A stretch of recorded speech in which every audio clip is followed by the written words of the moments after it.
Assalamu alaikum, efirde Gönül programması ve men sizlerine bugünkü misafirimizni tanış etmege isteyim.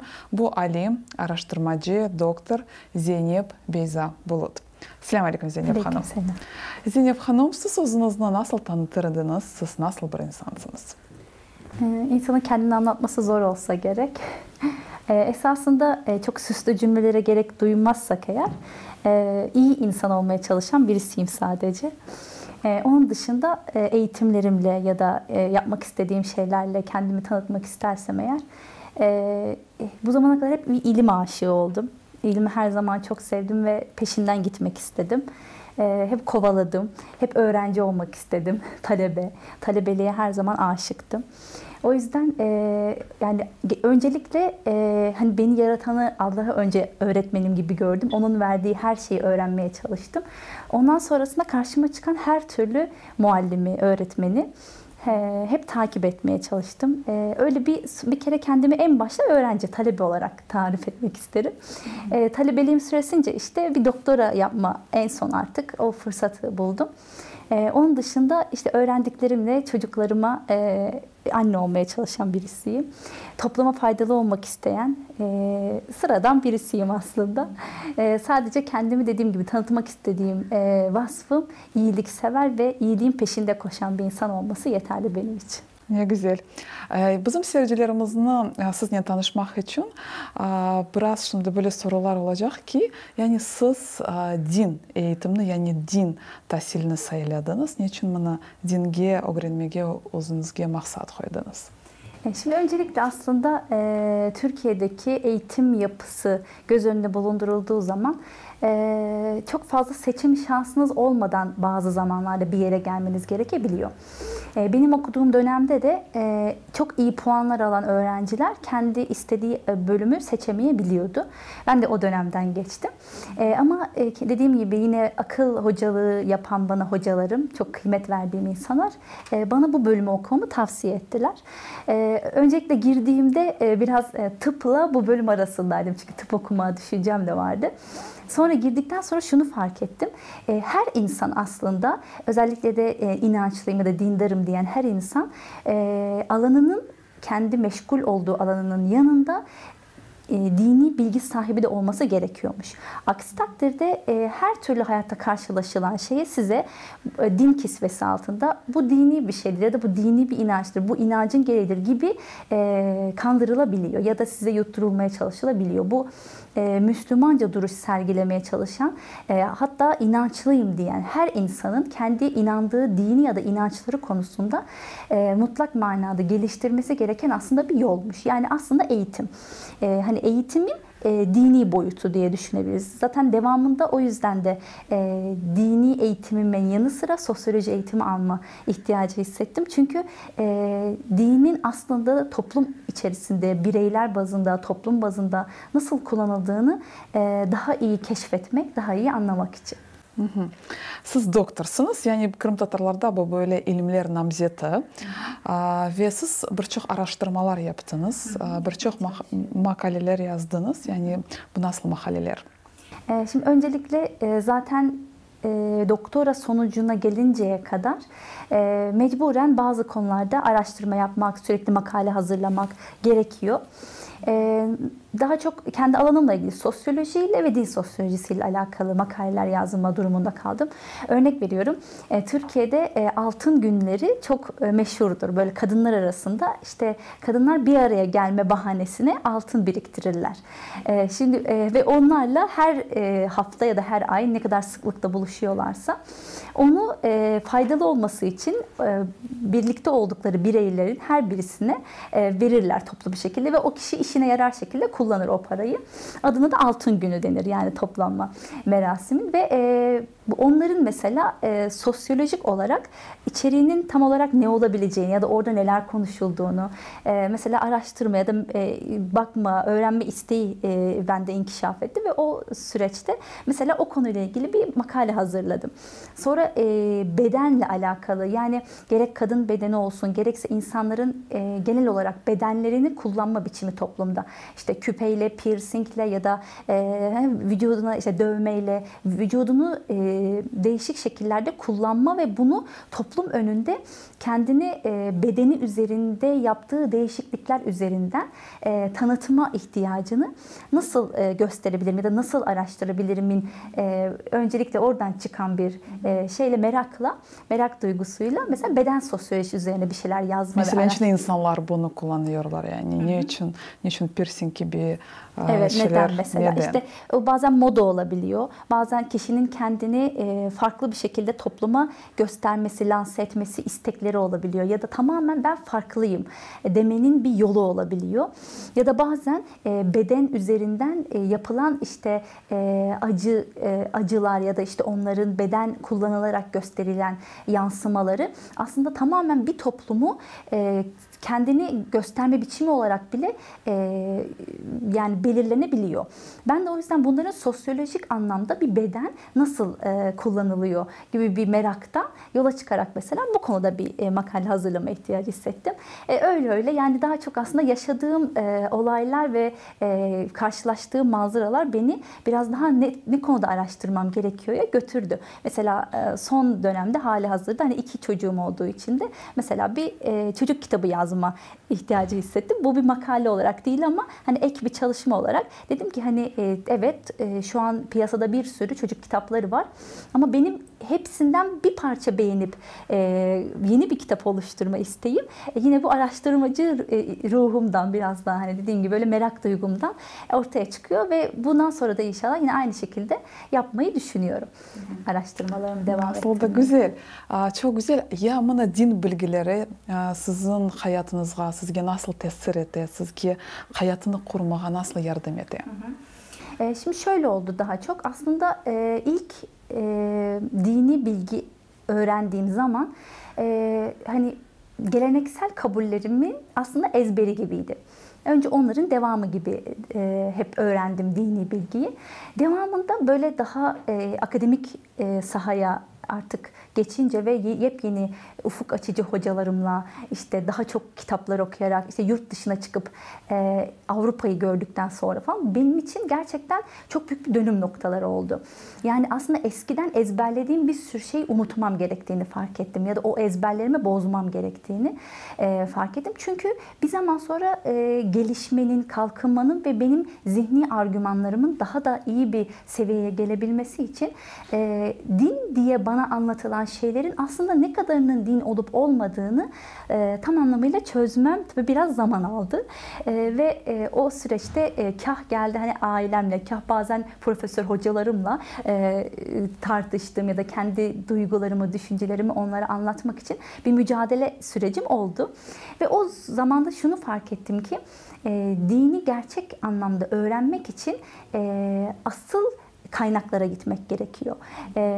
Kaynaklar üzerinden anlamak, araştırmak, onları keşfetmek gerçekten şifahi olarak sadece ağızdan ağıza dolaşandan çok daha kıymetli ve sizin bilgilerinizi daha ayakları yere sağlam basacak şekilde kavramanızı, anlamanızı sağlıyor. Benim için de böyle bir serencamı oldu. Zeynep Hoca beni çok rahatsız etti. Bana etrafımızda her bir millette öz gelenekleri yani ananeleri var. Kırım Tatarlarda da bu var.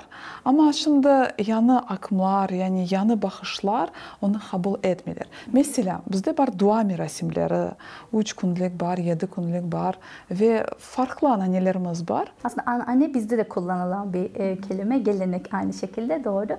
Ve geleneklerimizle dinin esasında bulunması gerektiği iletişim ya da etkileşim bu geçmişten günümüzde hep tartışıla gelen bir şey.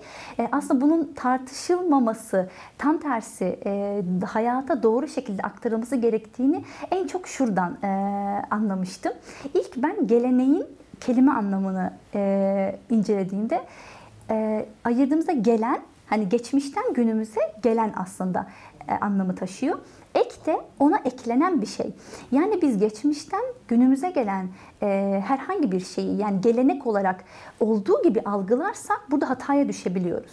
Çünkü zaman değişiyor, insanlar değişiyor, anlayışlar değişiyor, Kaldı ki dinde bu değişime her zaman ayak uydurulması ve doğru şekilde değerlendirip insanlar tarafından öyle yaşanılması gerektiğini savunan bir inanç bütünü. Ve eğer bu bütünü biz geleni olduğu gibi almak yerine doğru, hani hepimizin sonuçta akli melekeleri eğer çalışıyorsa ve biz bunları ruhumuzla, kalbimizle meczedebilecek kabiliyette bir yaratıklarsak, kaldı ki insan öyle demek oluyor zaten.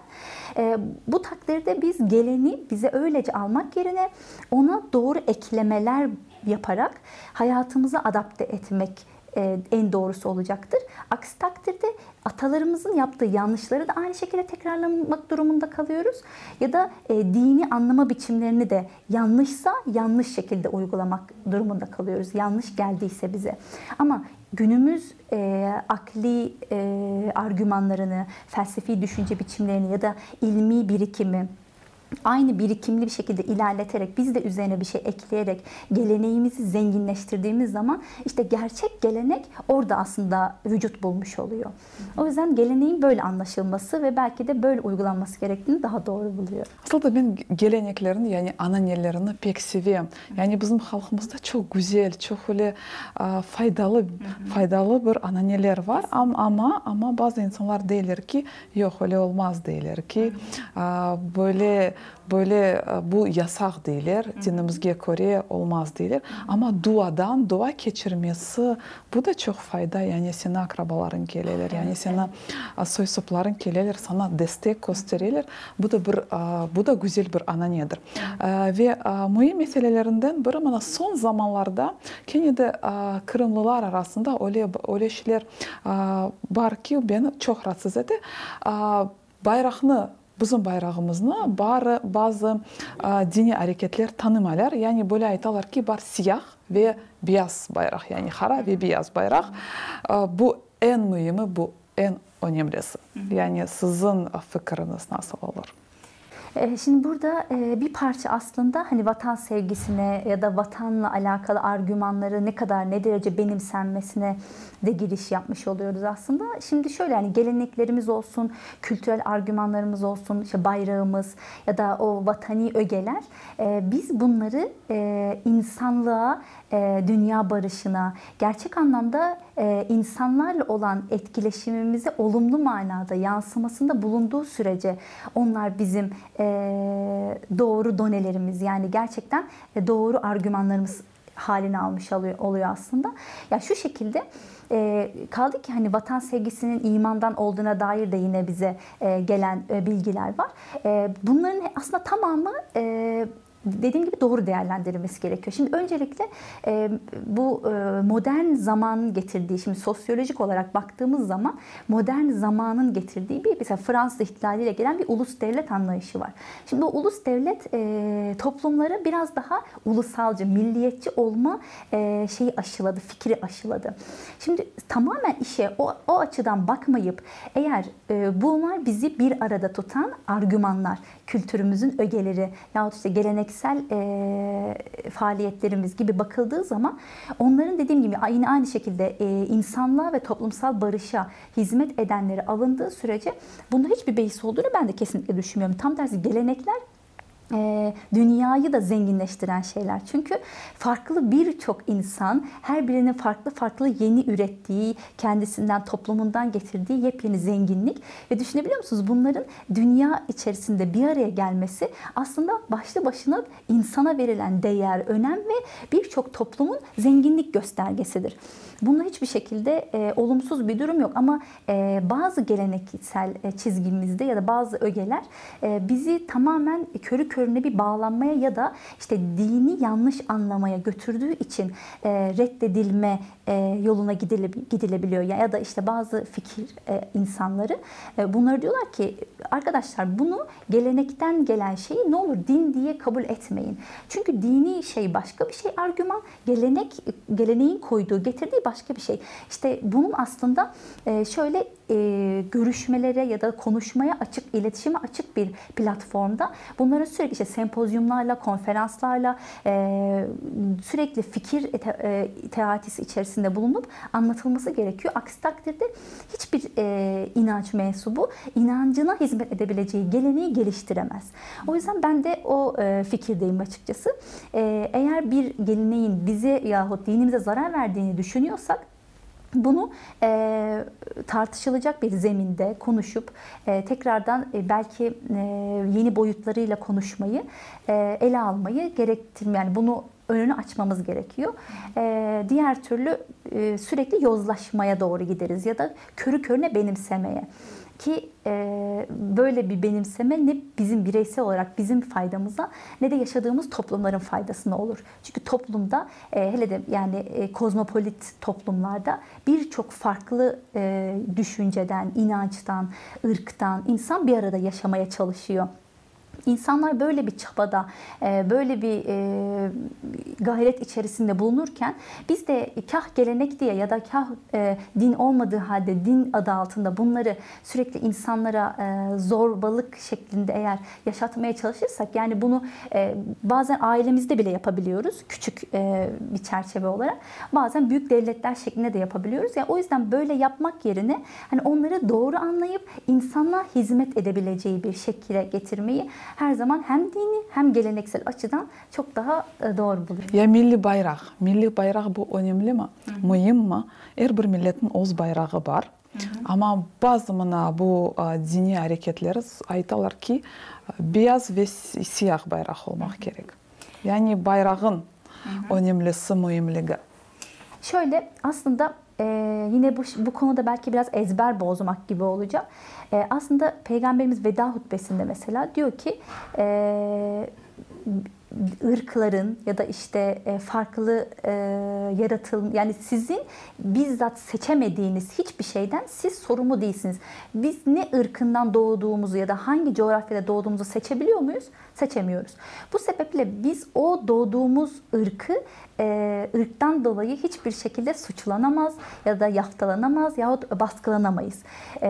Yani bize bu öneri verilirken hani biz burada herhangi bir ırkın ya da işte onun taşıdığı bayrağın doğru olduğunu ya da işte onun üstün olduğunu falan savunamayız. Çünkü bu değerlerimizle çelişmiş olur. Fakat aynı şekilde yine aynı din bize diyor ki bulunduğunuz vatanı, evinizi, yurdunuzu, malınızı, canınızı korumak da sizin üzerinize bir vazifedir.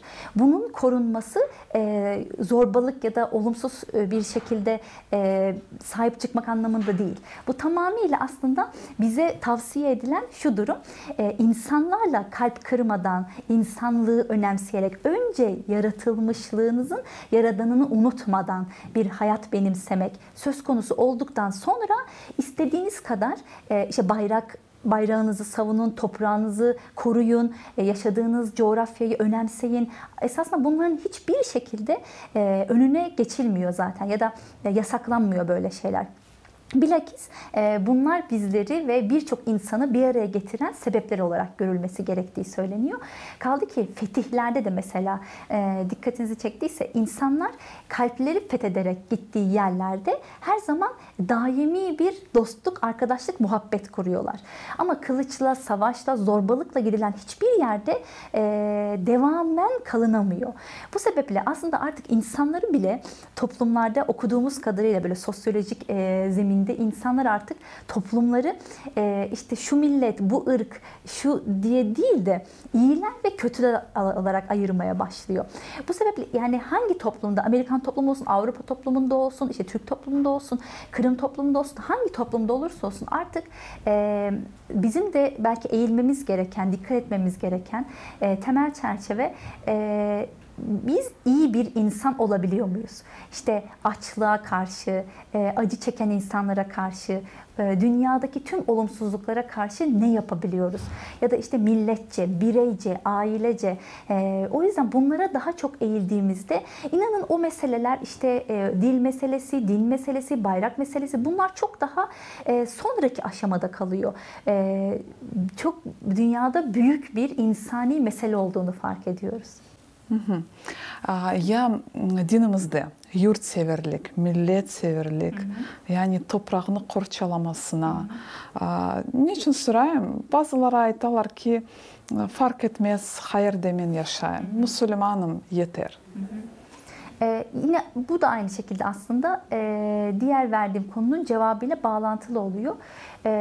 Bir de kişinin kendi kimliğini nasıl tarif ettiğiyle de alakalı bir şey. Yani bir insan ben sadece dinimle kendimi tarif etmek istiyorum diyorsa o onun tercihi. Nitekim bu en son doktora çalışmamda ben tüketim toplumu, kimlik ve din üzerine çalışmıştım. Mesela burada çok farklı analizler karşıma çıktı mülakatlarımızda, yaptığımız görüşmelerde.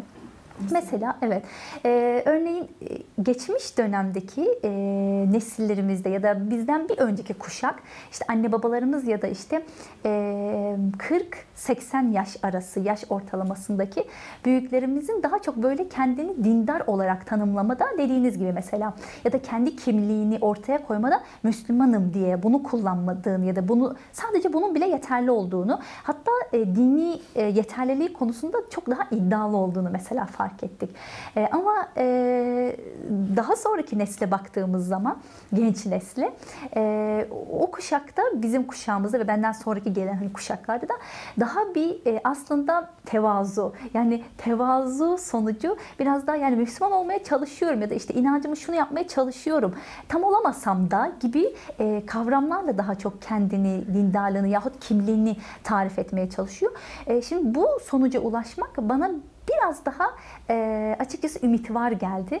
Her ne kadar işte bazı geçmiş nesildeki büyüklerimiz böyle düşünmese de, çünkü ben tevazuyla ifade edilen her türlü anlayışın hoşgörüye de kapı araladığını düşünüyorum. Ve o aralanan kapıdan aslında sadece kendi sevdiğimiz ya da kendi yakınlarımız değil, bütün dünya girebiliyor.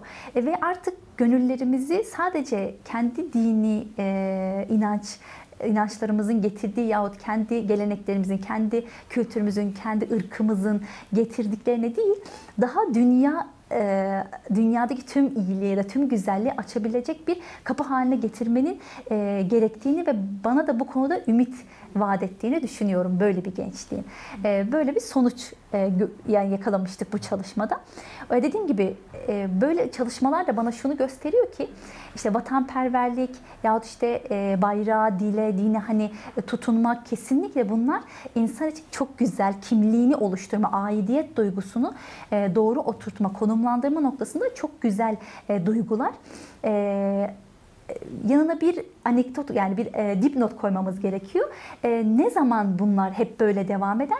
İnsanlığa ve genel anlamdaki barışa zarar getirmediği sürece. Bu duygularımızı kesinlikle zenginlik olarak kullanabiliriz. Diğer mensup olan yerlere ya da diğer din, ırk mensuplarına bu konuda bir zorlama yahut olumsuz bir bakış açısı sergilemediğimiz, ötekileştirmediğimiz sürece. Ya düşünmüyorum aslında böyle sorular, çünkü Kırım Tatarlar bizge çok, yani kıyın, bizlerge çok zor, biz çok asimile olduk ve vatanğa kaytkan sonra yani bayrağımızı, tilimizni yıllar devamında korçalamak için çalışamaz, ama bazı insanlar böyle aytalar ki yani bazı dini hareketler bu çok mühim, yani önemli değil. Buna dini hareketler, yani akımlar için sizden soracak olan, biz bana vatanğa kaytkan sonra bunlar bizde o kadar çok peyda olmaya başladı. Yani cemiyetimiz için bu haflı mı, yani tehlikeli mi böyle gibi akımlar, dini hareketler? Evet, yine aynı şekilde yani tarihten günümüze kadar din insanların temel anlamda bir ihtiyaç, inanma ihtiyacının aslında bir sonucu olarak ortaya çıkıyor. O yüzden de aslında şuna bakıyoruz, ne kadar çok farklı inanç biçimleri ortaya çıkıyorsa aslında insanların ihtiyaçları da o kadar artıyor demektir. Yani bu ne demek? Toplumsal anlamda bazı mevcut dini inanç biçimleri yahut işte dinler demek ki insanların bazı ihtiyaçlarını karşılamada yeterli gelmediğini hissediyorlar ki farklı yeni dini inanç gruplarına meyletme durumu söz konusu oluyor. Bu tabii şunun da bir göstergesi. Mevcut dini literatür tam anlamıyla anlaşılmamasının da aslında bir sonucu bu. Bu sebeptendir ki hani onları doğru anlamak, yeniden incelemek, değerlendirmek için tekrardan o ilk baştaki düşüncemi teyit edecek bir cümle kurmak isterim ki her insanın aslında inandığı şeyi tam anlamıyla neye inandığı, niçin inandığı çizgisinde değerlendirmesi gerekiyor. Eğer bu değerlendirmeyi yapmazsa ister bir doktor olsun, öğretmen olsun, avukat olsun, yani hangi mesleği icra ederse etsin, anne olsun, baba olsun ya da toplumsal rollerde hangi rolü üstlenmiş olursa olsun inanç biçimi onu her zaman kafasını meşgul etmeye devam edecektir. Çünkü bazı şeyleri oturtmamış demektir. Nitekim bu aslında biz ölünceye kadar elbette ki bazı şeyler hayatımızda oturmayacak. Ama biz eğer onu oturtma anlamında doğru bir çaba ve o konudaki gayrete girersek en azından hayatımızın belirli bir zamanına kadar kafa karışıklıklarından kurtulmuş oluruz. İnsanın sürekli kafa karışıklığı halinde yaşaması eğer doğru ve kendi düşüncelerini güzel bir şekilde oturtmak için yapıyorsa bu çok güzel bir kafa karışıklığıdır.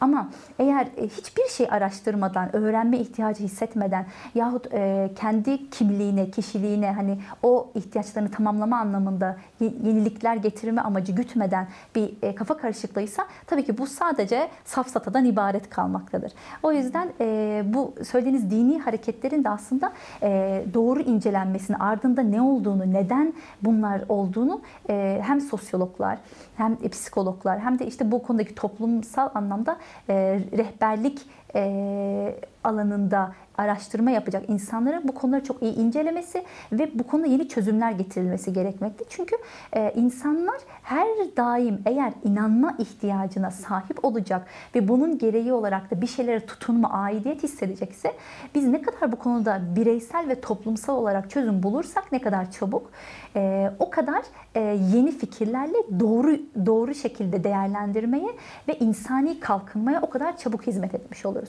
O yüzden bu inanç biçimlerinin hiçbir zaman ya iyi ya da kötü değil, neden olarak değerlendirmesi gerektiğini düşünüyorum. Yamına Türkiye'de böyle dini hareketler vardır. Ve sizin cemiyetiniz için, sizin toplumunuz için yani onlara nasıl davranasınız, onlara nasıl bakarsınız? Aslında tarihten bu yana Osmanlı'dan özellikle gelen bir anlayışla çok farklı kültürlerde, ırklarda insanlar Türkiye'de her zaman çok barış içerisinde, yani güzel yaşamış.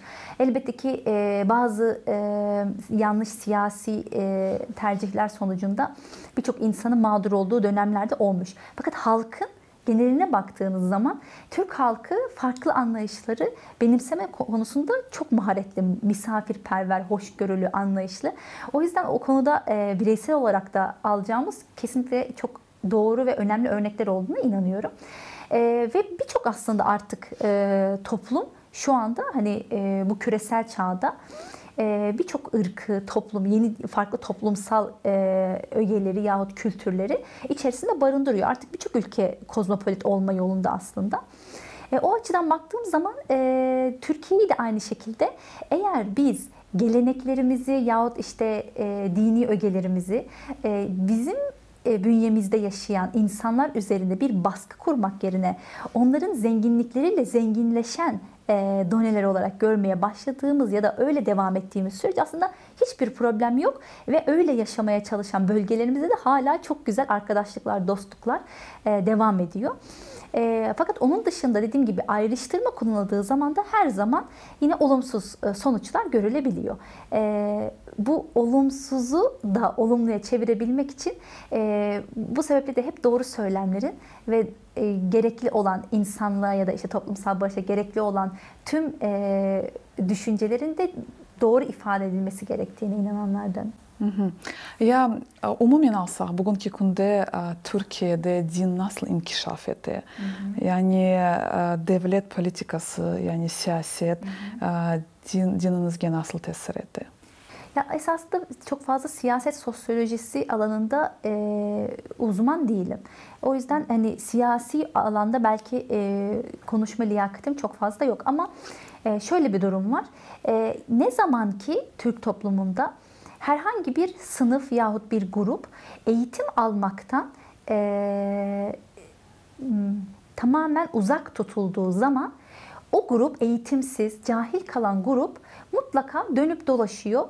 Yani ister dindar olsun, ister dindar olmasın, o ülkenin yahut o toplumun başına olumsuz şekilde bir sonuç getiriyor. Ve bu sonuçların da bedeli eskiden tabii daha uzun yıllarda ödeniyormuş o bedel. Yani bazen 100 yıllar alabiliyormuş. Ama şimdi yine yani 20 yıl, 30 yıl gibi bir süreçte tekrar toplum yenilenmeye, tekrar toplum inkişaf etmeye zamanı ayırması gerekiyor ve o sürede tabii ki toplumları tekrar yıpratabiliyor. Dediğim gibi bu dinin inkişaf ettiği sahada da olabilir yahut öyle olduğunu zannedildiği ama aslında olamadığı yerlerde de olabiliyor. O yüzden bunu belki tam anlamıyla siyaset bilimcilerle işte ilahiyatçıların bir platformda toplanıp değerlendirmesi gerekiyor. Ama temel manada değerlendirildiğinde de yine aynı şekilde görülecek bir çizgi var ki o da eğitimin, bilinçlenmenin, o toplumda yaşayan neye, yani hangi kültüre yahut hangi ırka mensup olursa olsun o insan gruplarının eğitim ve bilinçlenme sonucunda edindiği tecrübeler ve düşünce biçimleri çok farklı oluyor. Pratikleri, hayata yansıyan pratikleri yahut böyle eğitim almadığı takdirde evlatlarını, nesillerini yetiştirme, dünyaya bakış açısı o kadar değişiyor ki işte bizi ayıran yahut birleştiren temel çizgi de bu oluyor. Yani en esası, en mühimi bu eğitim. Kesinlikle. Yani umumi eğitim ya da dini eğitim. Zaten eğitim, şimdi biz bu konuda lisansüstü eğitimimizi alırken bir hocamız demişti ki bize, arkadaşlar şimdi temelde öğrenmemiz gereken şu demişti. Bir işin ontolojik zemini vardır. Yani siz bir şeye inanırsınız. Mesela materyalistler maddeye inanır. Madde üzerine bir şey zemin kurar. Ontolojik zemininizi, neye inandığınızı, inanç biçiminizi doğru oluşturursanız onun üzerinize kuracağınız epistemolojik zemin yahut sanat, ahlak, etik gibi anlayışlar da doğru şekilde yapılanmış olur. Ama siz daha ontolojik zemininiz, daha ne üzerine inandığınızı yahut inanç biçiminizin neyi gerektirdiğini tam anlamıyla kurgulamadığınızı, bunu bilmiyorsanız o zaman üzerine eklediğiniz bilgiler de her zaman arafta kalır yahut işte sarsılır çok kolay bir şekilde. Üzerine sanatı, ahlakı, üzerine konumlandırabileceğiniz hiçbir şeyi doğru şekillenmediğini fark edersiniz demişti. Gerçekten bu konuda ben de onu fark ediyorum. Eğer biz inandığımız şeyi, insani değerler yahut işte bizden asıl yaratıcının beklediği doğru değerler olduğunu konumlandıramazsak üzerine istediğimiz kadar bilgi ekleyelim. Eğitimin de bu anlamda manalı olanı çok önemli. Yani kuru kuru eğitim de bir yerden sonra artık insanların o doğru düşünceye yönlendirmediğini görebiliyoruz.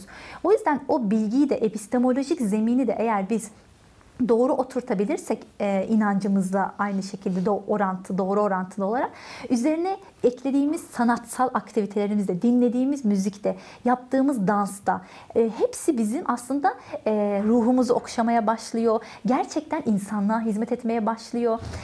Ayrıştırmalardan uzak tutmaya başlıyor bizi.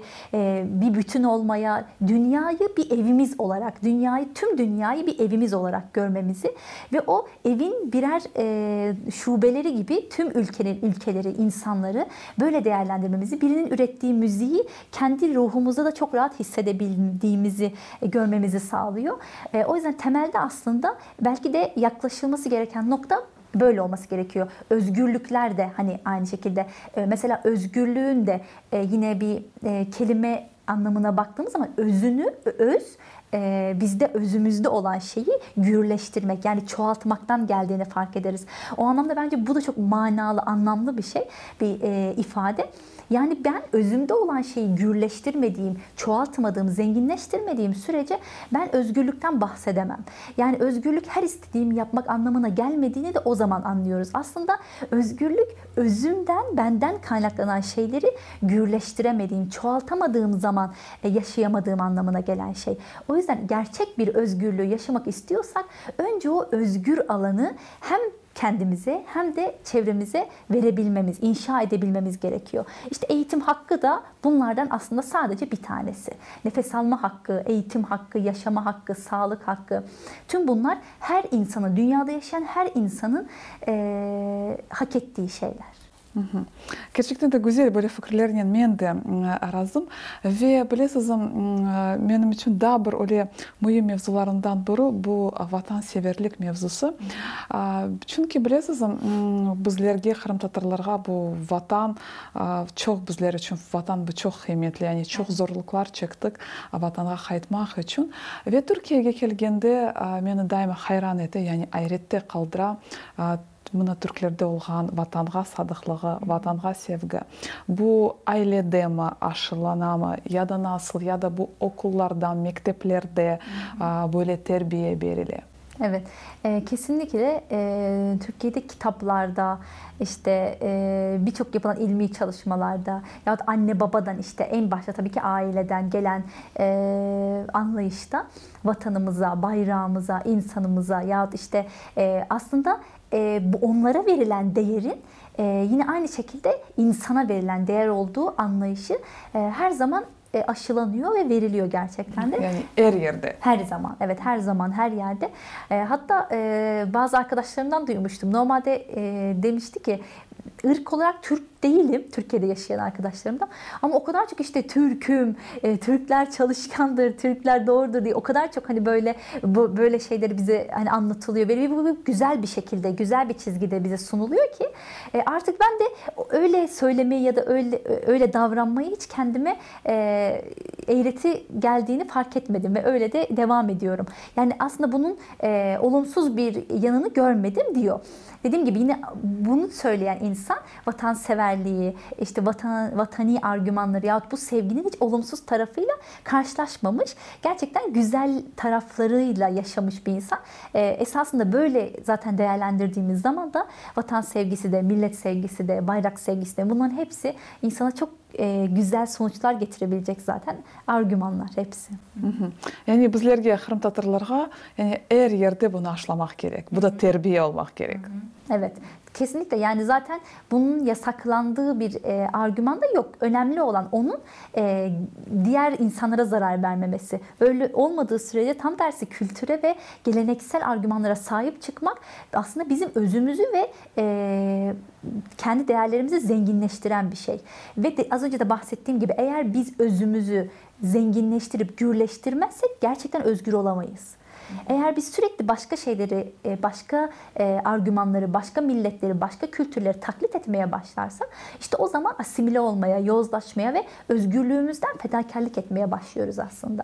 Temel özgürlük kendi özümüzde var olanı arttırdığımız sürece gerçekleşiyor. İşte bunu arttırırken sadece saygıyla bunu yapmak mesele. Yoksa o vatanseverliği yahut işte bayrağımızı sevgi, dilimizi, dinimizi sevmekte hiçbir sıkıntı olduğunu düşünmüyorum. Zeynep Hanım, ya Kırım Tatarlarla siz ne zaman tanışıldınız? Ben ne zaman tanıştım? Ukrayna'ya geldiğim zaman bir komşum Kırım Tatarıydı. Doktor bir arkadaşım vardı. O beni gittikçe işte onunla sohbetlerimiz oldu, görüşmelerimiz oldu. Sık sık işte parkta geziniyorduk beraber. Ya da benim bilmediğim yerleri bana sürekli işte tarif, burada müzeler var, işte burada böyle işte operaya gitmek istiyorum. Hani opera binaları nerede, tiyatro binaları nerede merak ediyorum. İşte ona sık sık soruyordum. İşte o da bana sürekli sağ olsun yönlendiriyordu. Ve işte onun sayesinde diğer Kırımlı arkadaşlarla tanıştım. Ve Kırım halkını kendime çok yakın, gerçekten çok benim inandığım değerler yahut işte tercih ettiğim şeyler çok çok bağdaştığını ya da işte onlarda çok büyük bir merhamet, insanlık, dediğim gibi böyle insani değerlere saygı, bir de birçoğu da eğitimli insanlarda. O konuda çok büyük sevecenlik ve olumlu duygular hissettim. Bir daha da bağımı koparmadım zaten. Ve hala görüşüyorum. Çok sağ olun aslında. Bilesiz, mana şunda ayttınız ki siz mana operaga bardınız, muzika hakkında da söylediniz. Böyle mana şimdi sualim peyda oldu, yani sorum peyda oldu. Yani muzika ve din, bu yasak değil mi? Dediğim gibi yine bu da aynı şekilde dinin temel naslarının, yani asıl kaynaklarının yanlış anlaşılmasıyla biraz böyle duyarak gelinen şeylerden böyle farklı sonuçlar çıkabiliyor. Şimdi dediğim gibi yani ben burada aslında söylediklerimle hiç kimsenin temel değerlerini yargılamak yahut onları baştan yazma merakında ya da işte böyle bir telaşında değilim. Fakat kendi eğitimim çerçevesinde sadece kendimi bağlayacak bir şekilde şöyle bir cevap verebilirim ki müzik olsun, dans olsun, edebiyat olsun insanın ruhunu zenginleştirecek, kendini ve insanlığı bir araya getirecek her türlü sebep, vesile, bu sanat olabilir, estetik olabilir, ahlak olabilir. Artık bunu nasıl vesileler görürseniz her türlü vesilenin kesinlikle dini inançlara herhangi bir zarar getirebileceğini yahut bunlarla çelişmeyeceğini düşünüyorum. Çünkü o kadar çok dini naslarda ya da işte oradaki bize verilen temel doktrinlerde o kadar çok bunu bize teyit edecek, onaylayacak argüman var ki onları okuduktan sonra böyle bir şey söylemek, işte müzikle din çelişir ya da işte yapmamak lazım, söylememek lazım, okumamak lazım gibi şeyleri dile getirmek büyük haksızlık olur. O sebepten ben herhangi bir çelişki olduğunu düşünmüyorum. Ben de çünkü müzikanı çok seviyorum. Yani daha çok klasik müzikanı ve bana öyle ki klasik müzikası daha çok insanlara güzel bir terbiye veriyor, güzel bir ahlak veriyor ve insanların da biraz dönüştürüyor. Yani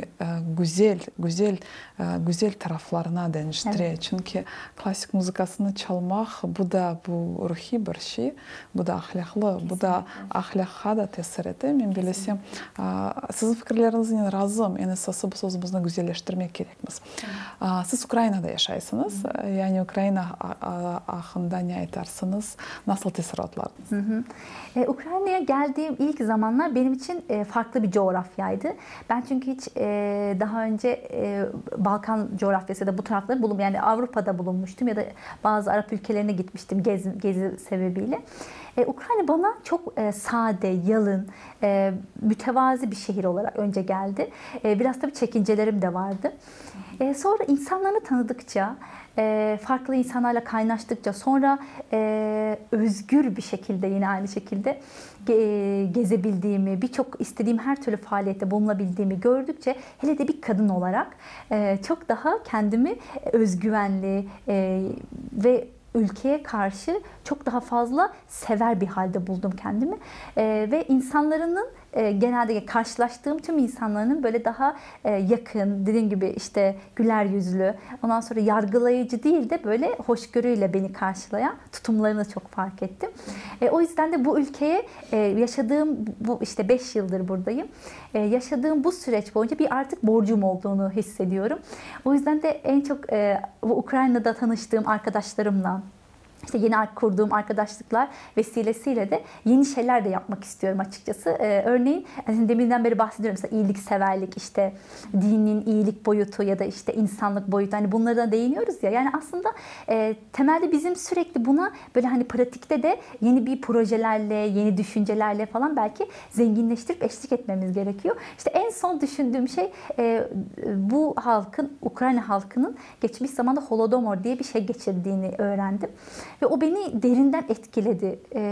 Yani çok sarsıldım bu geçmişte yaşanan bu olayı duyduğum zaman. Ve dedim ki ben onu duyduktan sonra eski hayatımı yaşamamalıyım.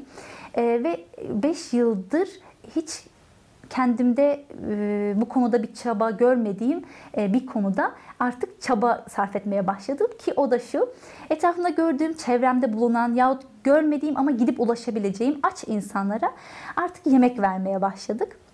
Arkadaşlarımızla küçük de bir grubumuz var. Sadece yemeklerimizi pişiriyoruz ve gidiyoruz. İşte bazen barakalarda yaşayan, bazı imkanları olmayan ya da tek başına yaşlı teyzeler, evinde yaşayan yaşlı teyzeleri araştırıp bulup evlerinde işte bir şeyler, en azından hiçbir şey yapamasak bile aşımızı, yemeğimizi paylaşmak istiyoruz. Belki de gönüllerdeki güzellikleri, güzel duyguları paylaşmak belki önce aşımızı paylaşmaktan geçer. Çünkü ben onlarla aynı yemeği yersem inanıyorum ki sonra da ileride belki aynı hoşgörüyü, ki onların eminim içinde zaten o hoşgörünün alası var. Çok daha hoşgörülü insanlar belki. Ama ilerleyen zamanda eğer onların da bana karşı bir hani acabası, kafasında soru işareti varsa belki onları da bertaraf etmiş olurum. Tamamen olumsuz bir şey olumluya belki çevirme fırsatı bulmuş olurum. O yüzden böyle bir şeye girdik. Ukrayna insanını bu vesileyle daha da iyi tanımaya başladım. İnşallah daha da tanımayı istiyorum, arzu ediyorum. Maşallah öyle iyilikler yapasınız. İnşallah. Yani Ukrayna'nı beğeniyorsunuz. Yani siz için güzel bir ülke. Evet, tabii ki seviyorum insanlarını da. Dediğim gibi her ülkede, her yerde iyi ya da kötü insanlar var. Ve ben şimdiye kadar iyileriyle karşılaştım. Bundan sonra da öyle olacağını umuyorum. Zeynep Hanım, endi biraz siz hakkında söhbetleşmeye isteyim. Bana siz araştırmalar yaptınız. Yani doktorluk yaptınız dini tahsil boyunca. Ve ondan da gayrı siz dizayn işlerine uğraştınız. Yani evet. aksesuarlar yaptınız. Ya Müslüman kadını nasıl siz görüyorsunuz? Buna dizayner olarak. Yok estağfurullah. Aslında çok designer diyemem kendime. Sadece kendi kıyafetlerimi tasarlıyorum. Ya da işte onlardan ilham alıp benden rica eden yakınlarıma, çevrelerime tasarımlar yapıyorum. İşte bazı firmalar aynı şekilde beni tanıdıktan sonra rica etmişlerdi. Onlarla bir iki çalışmam olmuştu. Onun dışında temel çerçevede aslında Müslüman bir kadının herhangi bir bağının ya da onu baskılayan hiçbir şeyin olmadan kendisini giydirebileceğini yahut işte giyiminde, dış tercihlerinde, işte evlat yetiştirmesinde her şeyde önce özgür bir tutumun olmasını temenni ediyorum. Öyle bir şey kendimde benimsiyorum. Ya bu nasıl olur? Düşünerek. En başta her şeyi düşünebilmeyi kendisine yasaklamaması gerekiyor bence. Çünkü kendi kimliğini öncelikle din adıyla vasıflayan birçok insan maalesef o vasıfladığı şeyin büyük çerçevelerinde sıkışabiliyor. Ben de bu sıkışmalar yerine insanların daha çok o çerçeveyi zenginleştirip kendine olumlu anlamda yeni düşünceler geliştirerek büyütmesi gerektiğine inananlardanım. Bu kıyafette de olabilir. Çok basit kullandığımız eşyada, giydiğimiz kıyafetlerimizde, kullandığımız sözlerimizde, her şeyde düşünerek bunu yapabileceğimizi zannediyorum. Onlarca kitap yazılmış. Felsefe alanında, psikoloji alanında, sosyoloji alanında, işte tasarımlar alanında. Bir Müslüman kadın da her insan gibi eğer bulunduğu konumu yahut toplumsal rollerini düşünerek, sürekli fikrederek yeniden yorumlarsa ortaya çok büyük ve çok güzel yeniliklerin, değişikliklerin çıkacağı inancındayım. Ben kendi küçük dünyamda bunu sadece çok küçük bir şekilde gerçekleştirmeye çalışıyorum. Ama o kadar zeki, o konuda o kadar yetenekli insanlar var ki eminim onlar çok daha iyi şeyler yapabilecekleri. Yeter ki düşünmekten korkmayalım. Her zaman yeni fikirlere, yeni düşüncelere, yeni kitaplara, yeni müziklere, yeni şarkılara her zaman açık olalım. Onları dinlemeye, değerlendirmeye korkmayalım. Onların bize katacaklarından endişe etmeyelim. Çünkü zaten araştıran, düşünen insan öyle ya da böyle kendisi için en doğrusunu bulacaktır. Ne güzel. Ya siz için buna mutluluk, yani baht bu nedir? Mutluluk benim için hayatta karşıma gelen hiçbir şeyden aslında kaçmamak. Kaçtığım zaman bu zorluk da olabilir. Yaşayacağım çok büyük heyecanlar, güzellikler de olabilir. Kaçtığım zaman kendimi geri döndüğümde hep bir pişmanlıkta buluyorum ve mutsuz olduğumu fark ediyorum. O yüzden Dostoyevski'nin hiç unutmuyorum Suç ve Ceza kitabındaydı. Bir sözü var. Diyor ki ruhumu yüceltecek acılar ucuz mutluluklardan değerlidir. Burada aslında dediği şey esasında eğer benim ruhum işte inkişaf ediyorsa o zaman ben mutluyum. Ama bu inkişaf bazen acıyla da olabiliyor. Yani acı çektiğimi düşünüyorum ama sonunda o kadar güzel, ulvi bir mutluluk bana ulaşıyor ki işte gerçek mutluluk bu olsa gerek. Çünkü diğerleri çok çabuk geçiyor.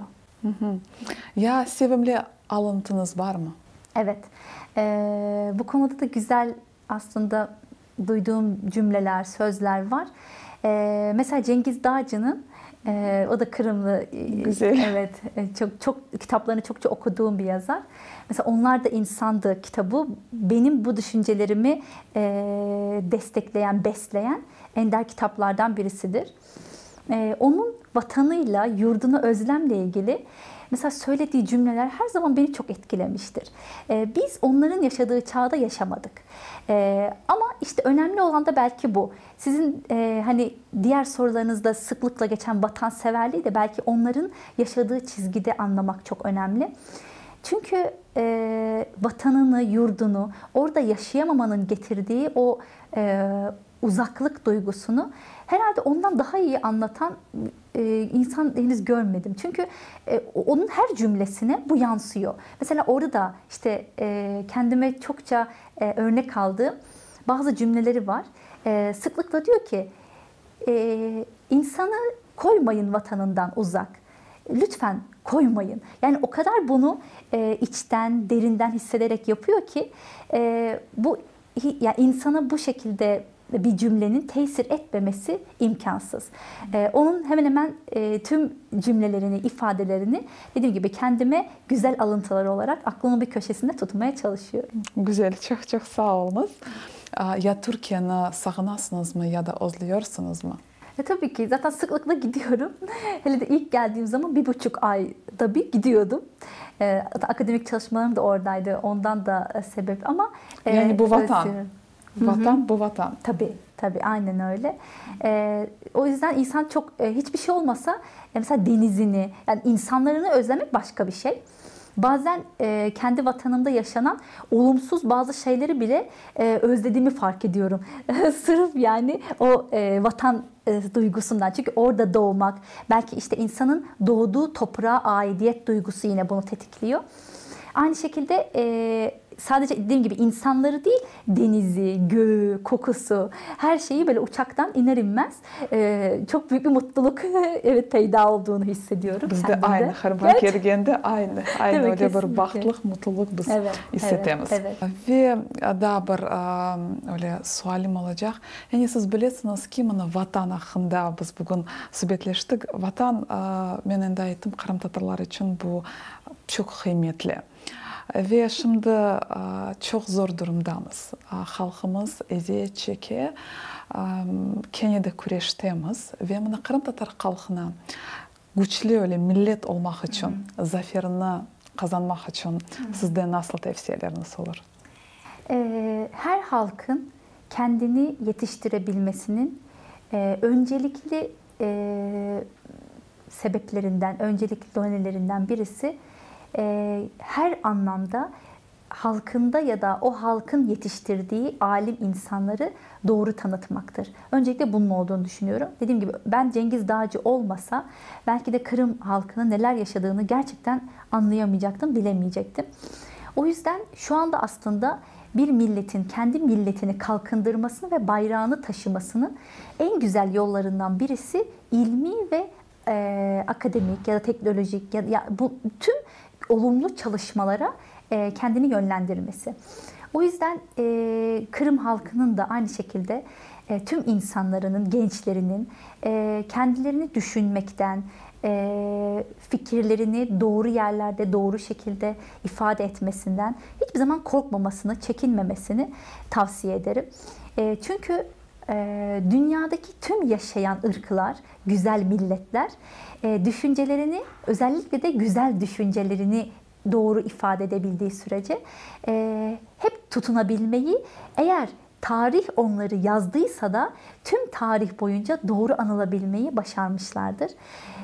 Osmanlı Kırım'la ilgili o kadar çok arşiv belgesi saklamış ki onları gördüğümde aslında Kırım halkının ne kadar dürüst, sözüne sadık, cesur olduğunu görmüştüm. Ve bence bu vasıflarını, bu insani yeteneklerini en güzel şekilde koruyup dünyaya tanıtabilecek potansiyel sizlerde de aynı şekilde var. Onun dünyaya duyurmak için, tüm dünyaya tanıtmak için neden beraber çaba sarf etmeyelim ki? Eğer bu konuda ben de bir şey yapabileceksem ben de yapmaya hazırım. Çok sağ olunuz.